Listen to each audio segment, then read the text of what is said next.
Le livre des Proverbes, chapitre 19.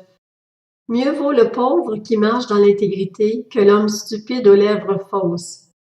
Le manque de connaissance n'est bon pour personne, et celui qui précipite ses pas tombe dans le péché. C'est la folie de l'homme qui pervertit sa voie, mais c'est contre l'Éternel que son cœur s'irrite. La richesse procure un grand nombre d'amis, alors que le faible se retrouve séparé de son ami. Le faux témoin ne restera pas impuni. Celui qui dit des mensonges n'échappera pas à la sanction. Ils sont nombreux ceux qui flattent l'homme généreux. Tous sont les amis de celui qui fait des cadeaux. Si tous les frères du pauvre le détestent, ses amis s'éloigneront d'autant plus volontiers de lui. Il aura beau les poursuivre de ses paroles, ils auront disparu. Celui qui acquiert du bon sens s'aime lui-même. Celui qui garde l'intelligence trouve le bonheur. Le faux témoin ne restera pas impuni.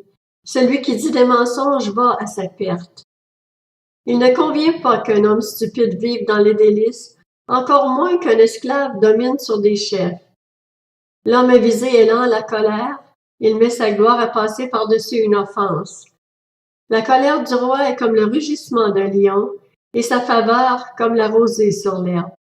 Un fils stupide est une calamité pour son père, et les querelles d'une femme sont une gouttière sans fin.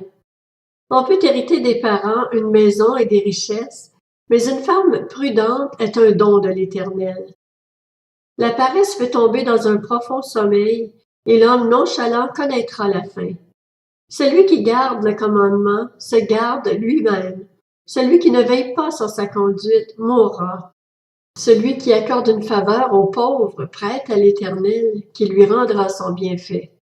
Corrige ton fils, car il y a encore de l'espoir. Ne désire pas le faire mourir. Celui que la colère emporte doit subir une sanction. Si tu la lui épargnes, tu l'encourages à recommencer.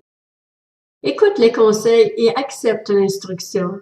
Ainsi tu seras sage dans la suite de ta vie. Il y a dans le cœur de l'homme beaucoup de projets, mais c'est le plan de l'Éternel qui s'accomplit.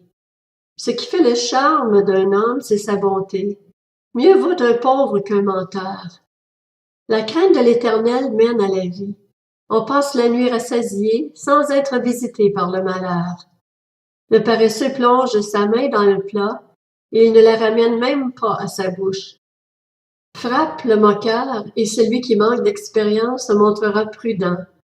Reprends l'homme intelligent, il comprendra alors ce qu'est la connaissance.